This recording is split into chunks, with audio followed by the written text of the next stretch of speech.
Hey guys, welcome back to another RSK maths tutorial, and in this tutorial I'm going to be explaining how to add fractions and subtract them, but it's kind of similar once you see the overall idea. So yeah, let's come up with an example. So let's just come up with a basic addition example. Let's say you want to add 2/5 and let's just say 3/7. So the thing you need to remember with fraction addition is that these bottom two numbers always need to be the same, and then you can just add them easily.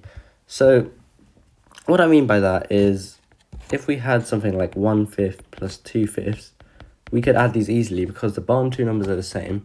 So we can just add the top numbers. We do this plus this and keep these the same. And this is our answer, 3/5. So this is the kind of form that we're trying to get it in for this example over here.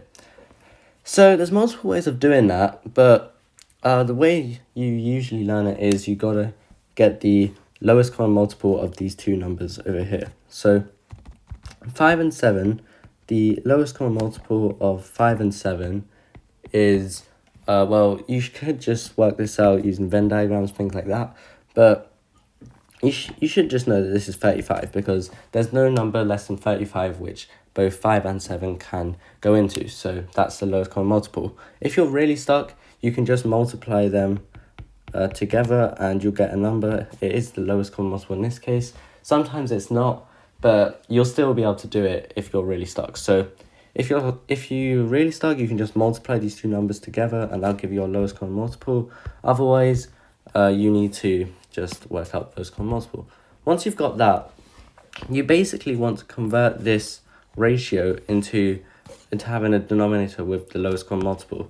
So if we carry on, we need to work out how many times 5 goes into 35.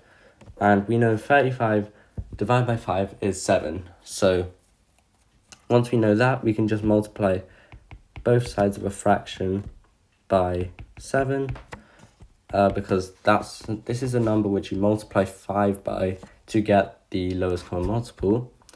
And we do the same thing for the second fraction. So 35 divided by 7 is actually 5.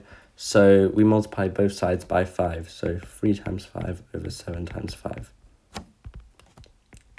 And yeah, so if this is a bit confusing, I'll explain an easier way of basically just carrying out the calculation afterwards. But this is just explaining the overall idea. So once you've done that, you should see that we're going to get 14 over 35 plus 15 over 35. And now you can see it's actually in the form we're looking for because both denominators are the same. So we can literally just add these two top numbers and we're going to get 29 over 35. Just like that. And that is the answer to this. So if you were doing that and you're a bit confused, like you might not know exactly what an LCM is, you might not know how I went from using the LCM, from finding the LCM to finding this number which we multiply both sides by. And if you're a bit confused, there's actually still multiple ways. There's another much easier way of doing it, and it's called cross multiplying. So let's call this, let's put it in a different color so it's easy.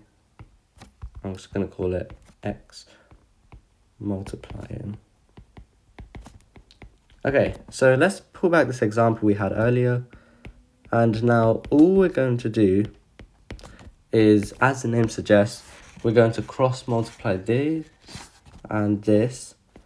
And we're going to add the result together. So 2 times 7, well, that is just 14, but we'll leave it like this for now. Plus 3 times 5, like so. And that's the top half of our fraction, the numerator. And then the bottom denominator, well, that's just these two numbers multiplied together. So if you like multiplying, then this is actually super easy. It might end up giving you big numbers because this is going to link back to what I said earlier about if you're unsure about the LCM, you can just multiply two numbers together, but you're not always going to get the most simple form. So once you've done that, you can see we've got our fraction. Now all that's left to do is just simplify it. So 2 times 7 plus 3 times 5. Remember to use BODMAS or BIDMAS, something. you get the same answer, as you can see, like we did above. So that's how you add fractions. Now to subtract them, well, it's pretty similar. Let's just have another example now. Let's have 7 over 8 minus, I don't know, 3 over 9. Okay, so the first thing we want to do, just like adding fractions, we want to get both fractions with the same denominator. So to do that, it's also the same thing. We got to work out what the LCM of 8 and 9 is. And let's think about this.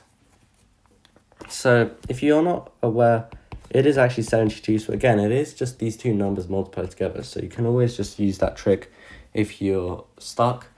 But yeah, so now we've got the LCM, we're going to basically find the number we multiply both sides by. So in 8, you do 72 divided by 8, and you're going to get 9. So you times both sides by 9.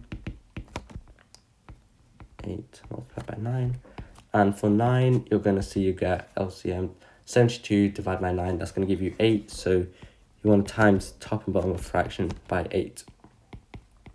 Because basically the idea is you want to get the denominators both in both as this LCM, but you can't change just the denominator without changing the numerator. You need to do the same thing to both. You can only times them both by the same number, so that's why you have to make sure you times the numerator at the same time as you times the denominator.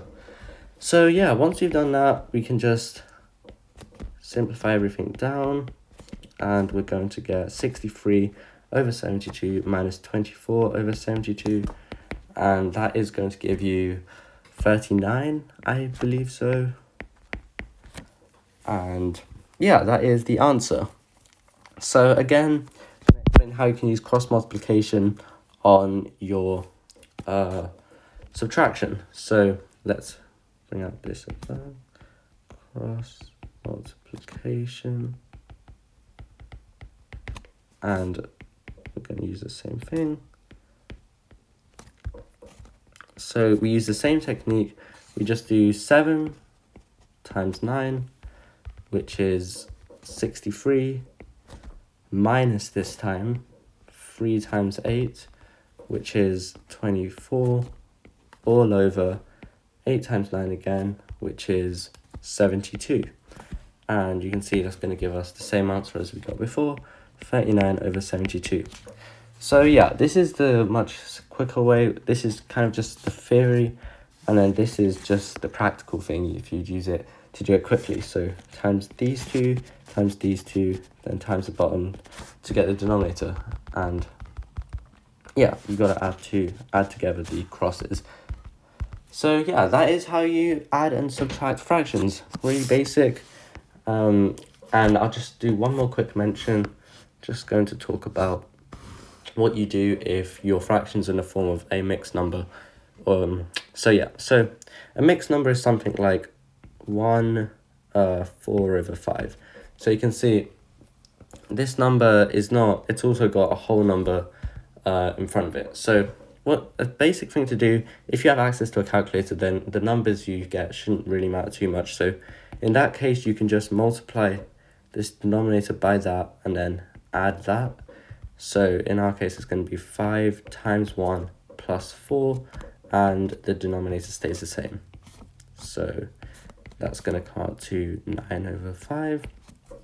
And if you're doing a non-calculator paper, then you probably won't be able to use this method for larger numbers, because let's say this was like 101, then you're going to get 509 as a numerator, and then you have to do massive calculations. So that's a lot more difficult, which is why I believe a better option in those kind of situations is simply to, let's say we were doing a sum like 1 4/5 plus 2 3/7. So what you can do here is you can actually kind of just carry on doing the same method, but just separate the whole numbers. So we can separate the whole numbers at the front, and then we just add these two fractions. And of course you can just use cross multiplication here. So we'll do 28 plus 15 over 35, which is going to give you 43 over 35, I believe so. Yep, and then let's go on to a new page. And then we can just, don't forget this as well. So if you add on the extra 3, now you're going to get 3 plus 43 over 35. And if you don't know how to cancel down an improper fraction, you basically just subtract this number from the numerator as many times until you get a number which is less than the numerator. So in this case, we can only subtract once. So we're going to get 3 plus 1 over 35. And yeah, now we can just add these two together and you get 4a over 35. So I know it seems a lot more complicated if you're working with mixed fractions, but it's actually not that complicated. I've just laid out every single step so it's clear. But it's really not too complicated, and yeah. So that was how you add and subtract fractions. If you're working with subtraction and mixed numbers, then the best thing to do is always switch it into improper fractions. And if you can't do that, then you can always just take one up instead of taking the entire thing up, because then it'll give you a positive value when you subtract both. So yeah, thanks for watching, and that was how you add and subtract fractions. See you guys in a future tutorial. Bye.